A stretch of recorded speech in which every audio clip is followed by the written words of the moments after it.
We're standing right in front of Bobi Wine's production studio here in Kamucha, where he grew up in his community. This is he calls this one of the ghettos in Kampala, and he says I grew up from the ghetto. It's one of the hottest talked about leaders in Uganda. There are speculations, and everybody is looking forward to him running for president. I'm thinking that he just might give Museveni a run for his money in the next 2 years. Bobi Wine grew up here in this village, and we've just seen a couple of the sights of it.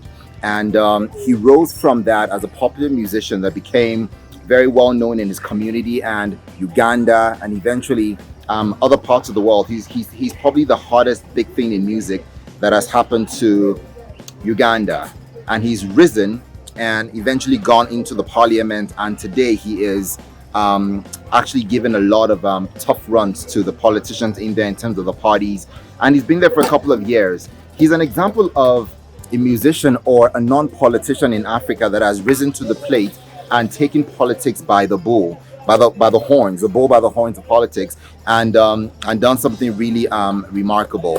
Where we're standing right now is just right in front of his studio, where he created for other upcoming people in his village to be able to produce music and in some way become just as great as who he has now become.